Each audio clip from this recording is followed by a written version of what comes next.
আসসালামু আলাইকুম। পৃথিবীর যে যে প্রান্ত থেকে শুনছেন এবং দেখছেন সবাইকে শুভেচ্ছা জানাচ্ছি। আজকের বাংলাদেশের বাস্তব রাজনৈতিক বাস্তবিক প্রেক্ষাপটে মানুষের মনে জনে জনে বিভিন্ন প্রশ্ন সৃষ্টি হয়েছে। সেই প্রশ্নের অন্যতম প্রশ্ন হচ্ছে যে এখন যে বর্তমানে জাতীয় নাগরিক পার্টি হয়েছে সেটি কি 2007 সালে ইউনূসের যে নাগরিক শক্তি সেই নাগরিক শক্তির কি এক্সটেনশন বা সেটি কি? তাহলে যদি নাগরিক শক্তি যদি নাগরিক জাতীয় নাগরিক পার্টি হয় এবং সেটি যদি প্রতিষ্ঠিত হয় তাহলে বিএনপির অবস্থা কি হবে? বাংলাদেশে বিরোধী মহল কে হবে, বিএনপি নাকি জাতীয় নাগরিক পার্টি? এই নিয়ে মানুষের মনে বিভিন্ন ধরনের প্রশ্ন সৃষ্টি হয়েছে। আওয়ামী লীগের অবস্থান কি হবে? আওয়ামী লীগ কি আবার ক্ষমতায় আসছে ল্যান্ডস্লাইড ভিক্টোরি নিয়ে? এগুলো নিয়ে মানুষের মধ্যে প্রশ্ন হচ্ছে, আর সেই প্রশ্নের উত্তর খোঁজার জন্য চেষ্টা করা হচ্ছে। আসুন আমরা প্রথম দেখি যে আসলেই যে জাতীয় নাগরিক পার্টি কি ইউনূসের নাগরিক শক্তির এক্সটেনশন বা রূপান্তরিত ভার্সন কিনা। হ্যাঁ, আমি বলবো যে বর্তমানে যে জাতীয় নাগরিক পার্টি আছে সেটি হচ্ছে 2007 সালে ইউনূসের যে পদক্ষেপ নিয়েছিল রাজনৈতিক দল গঠন করার, সেই নাগরিক শক্তিরই একটি এক্সটেনশন বা পরিবর্তিত ভার্সন হচ্ছে বর্তমানে জাতীয় নাগরিক কমিটি। কারণ আপনারা যদি দেখেন যে ইউনূসের যে নাগরিক শক্তি ছিল, সেই নাগরিক শক্তির ছাত্র সংগঠন, সেই ছাত্র শক্তি, সেই ছাত্র শক্তির নেতা কিন্তু ছিলেন আক্তার হোসেন। সেই আক্তার হোসেনই দীর্ঘ পথ পরিক্রমায় সে আন্দোলন সংগ্রাম কিন্তু ইউনূসের সাথে যোগাযোগ রেখে, সুৎকর মহাজন ইউনূসের সাথে সম্পর্ক রেখেই কিন্তু সেই আন্দোলনটি সে ধারাবাহিকভাবে এই পর্যন্ত নিয়ে এসেছিল। তা আমরা তাই এটি যদি আমরা বিবেচনা করি দেখি, তাহলে আমরা ধরে নিতে পারি যে এই জাতীয় নাগরিক পার্টি হচ্ছে ইউনূসের নাগরিক শক্তির রূপান্তরিত রূপ। এখন প্রশ্ন হচ্ছে, এটি যদি ইউনূসের নাগরিক শক্তির রূপান্তরিত রূপ হয় এবং এটি যদি প্রতিষ্ঠিত হয়, ইউনূসের এই পার্টি যদি প্রতিষ্ঠিত হয়, তাহলে বিএনপির অবস্থা কি হবে, বিরোধী মহল কি হবে? আমরা জানি যে বাংলাদেশের রাজনীতির প্রেক্ষাপটে বাংলাদেশের রাজনীতিতে দুটি ধারা। একটি ধারা হচ্ছে মুক্তিযুদ্ধের সপক্ষের শক্তির, যার নেতৃত্ব হচ্ছে বাংলাদেশ আওয়ামী লীগ। আরেকটি হচ্ছে মুক্তিযুদ্ধের বিপক্ষের শক্তি সহ বিভিন্ন সংমিশ্রণের বিভিন্ন দল থেকে আসা যাওয়া লোকজনকে নিয়ে গঠিত বিরোধী মহল, যার নেতৃত্ব দিয়ে আসছিল বিএনপি। এখন প্রশ্ন হচ্ছে, যদি নাগরিক শক্তি যদি জাতীয় নাগরিক পার্টি যদি মাথাচাড়া দিয়ে ওঠে এবং এটি যদি প্রতিষ্ঠিত রূপ লাভ করে, তাহলে বিএনপির অবস্থা কি হবে? আওয়ামী লীগের বিপক্ষে যেই শক্তি, যে বিরোধী মহলের নেতৃত্ব দলকারী দল বিএনপি ছিল, তাহলে বিএনপি কি বিলুপ্তির পথে যাচ্ছে? বিএনপি কি জাতীয় পার্টির মধ্যে আস্তে আস্তে ক্ষয়িষ্ণু কোনো দলে পরিণত হবে? এগুলো নিয়ে মানুষের মনে প্রশ্ন হচ্ছে, আসলে বিএনপি টিকে থাকবে কিনা। এখন বিএনপি টিকে থাকবে কিনা থাকবে সেটি নির্ভর করবে যে ইউনূসের ভবিষ্যৎ রাজনৈতিক কর্মপন্থা, ছাত্রদের রাজনৈতিক কর্মপন্থা, তাদের পরিকল্পনা এবং বিএনপির রাজনৈতিক দূরদর্শিতার উপর। আমি মনে করি যে, আমার কাছে মনে হচ্ছে যে বিএনপি একটা সম্ভাবনা আছে যে বিএনপি বিলীন হয়ে যেতে পারে, বিএনপি ধ্বংস হয়ে যেতে পারে। কারণ বিএনপি ধ্বংস হয়ে যেতে এই কারণে আমরা যে প্রথম যে জিনিসটি দেখেছি সেই জিনিসটি হচ্ছে যে 5 তারিখের পরে কিন্তু সারা বাংলাদেশে বিএনপির একটা ব্যাপক অবস্থান ছিল, কিন্তু সেই অবস্থান থেকে তাদের নেতা জনাব তারেক রহমান কিন্তু কোনো সিদ্ধান্ত নিতে পারে নাই, বাংলাদেশে যেতে পারে নাই। যার ফলে অন্য অন্য দলগুলো যেমন জামাত বিএনপির কাছ থেকে সরে গেছে, ইসলামিক দলগুলো বিএনপির কাছ থেকে সরে গেছে এবং অন্য অন্য রাজনৈতিক দলগুলো যার যার চিন্তা ভাবনায় ব্যস্ত হয়ে পড়েছে। এরই ধারাবাহিকতায় এই সুযোগ নিয়ে ইউনূসের জাতীয় নাগরিক পার্টি, যেটা নাগরিক শক্তির রূপান্তরিত ভার্সন, সেটি প্রতিষ্ঠিত হয়ে গেছে এবং তারা কিন্তু দল ঘোষণা করেছে। এখন এই যে দল ঘোষণা করেছে জাতীয় নাগরিক পার্টি, এখানে যেই নেতৃবৃন্দ আছেন, যারা আছেন, তারা কোথায় থেকে গিয়েছেন, কোথায় থেকে যাবেন?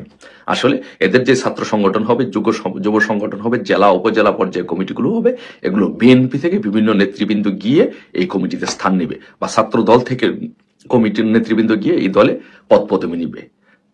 তার মানে এখন বোঝেন যে দিন দিন বিএনপির অবস্থা কোন পর্যায়ে যাচ্ছে।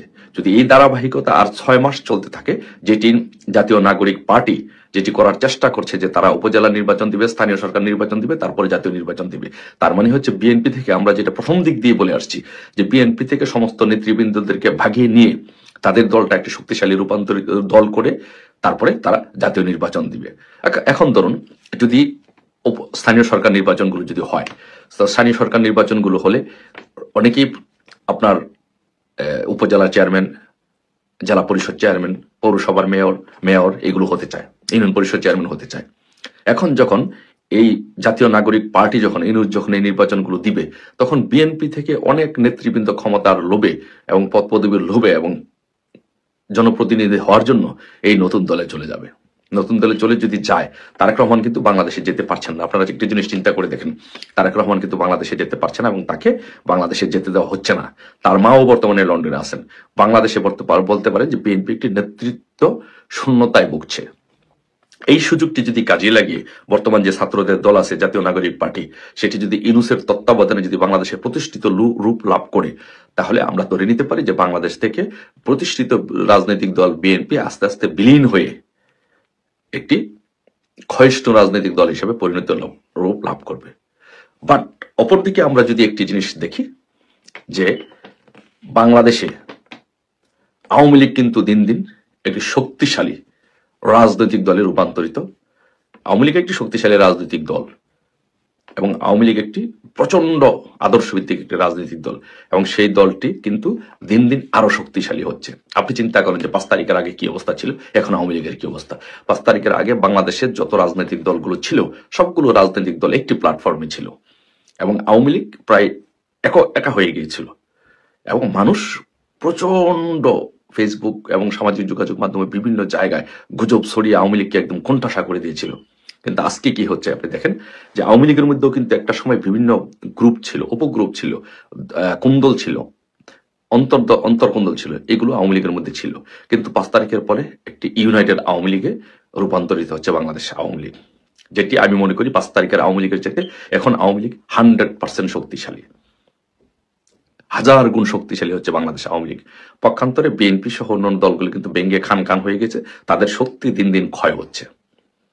বিএনপি একা হয়ে যাচ্ছে, জামাত আলাদা হয়ে গিয়েছে, ছাত্ররা রাজনৈতিক দল গঠন করেছে, নূর রাজনৈতিক দল নিয়ে আলাদা আছে, অন্যান্য রাজনৈতিক দলগুলো আলাদা আছে। সো এই পরিস্থিতিতে সার্বিক বিবেচনা করে আপনি যদি বিবেচনা করেন বাংলাদেশ ধ্বংস হবে, বাংলাদেশ একদম ইউনূসের কুটচালে বাংলাদেশ শেষ, বিএনপির একদম কপালে ধস। এখন বা দেখার বিষয় এই যে বিরোধী মহল, এটা কারা হয় আমাদের সর্বশেষ দেখার বিষয় হচ্ছে যে আওয়ামী লীগের বিরোধী এন্টি মহল কোনটা হবে, বিএনপি হবে না জাতীয় নাগরিক পার্টি হবে, এটি দেখার বিষয়। আর আমরা এটুকু নির্দ্বিধায় বলতে পারি যে যেহেতু তাদের মধ্যে যেহেতু এখন প্রচন্ড পরিমাণ ভাগাভাগি শুরু হয়েছে, তাদের শক্তিগুলো যেহেতু ভাগ হয়ে গিয়েছে, তার মানে বাংলাদেশ আওয়ামী লীগ আবারও যে কোনো সময় নির্বাচন হলে বাংলাদেশ আওয়ামী লীগ প্রচুর জনসমর্থন নিয়ে ল্যান্ডস্লাইড ভিক্টরি নিয়ে আবারও বাংলাদেশে প্রধানমন্ত্রী হবেন বঙ্গবন্ধু কন্যা শেখ হাসিনা। এখন আমি আপনাকে বলি যে একটা উদাহরণ দিয়ে বলছি যে কেন বাংলাদেশ আওয়ামী লীগ আবার নির্বাচনে জয়ী হবে। ধরেন আপনার আসন, যে কোনো একটি আসন, আপনার আসনে ধরেন আওয়ামী লীগ ভোট পাইতো 60,000, বাট আওয়ামী লীগের বিরোধী দলের ভোট আছে, সম্মিলিত ভোট আছে, ধরে নেন 70,000 ভোট আছে। এখন 5 তারিখের আগে কিন্তু এই 70,000 ভোট কিন্তু একত্রিত ছিল।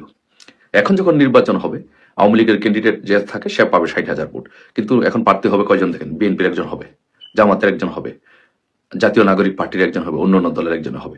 ধরুন আওয়ামী লীগ বিএনপির একজন ভোট পাইলো 30,000, নাগরিক পার্টি ভোট পাইলো 20,000, বা অন্যান্য দলগুলো এভাবে জামাত সহ 5,000 10,000 করে ভোট পাইলো। ওই যে 70 ভোট কিন্তু সর্বমিলিতভাবে 70,000 কিন্তু বিরোধী মহলের। কিন্তু আওয়ামী লীগের একক প্রার্থী হওয়ার ফলে আওয়ামী লীগ নির্বাচনে জয়লাভ করবে। তাই দিন শেষে আমি মনে করি যখনই বাংলাদেশে নির্বাচন হোক না কেন, যেই পরিস্থিতিতে আবারও আওয়ামী লীগের ক্ষমতা আসছে, সেই পর্যন্ত ভালো থাকুন সবাই, ইনশাল্লাহ মনোবল হারাবেন না কেউ। বাংলাদেশের আওয়ামী লীগের বিজয় সুনিশ্চিত, শেখ হাসিনা হবেন বাংলাদেশের প্রধানমন্ত্রী।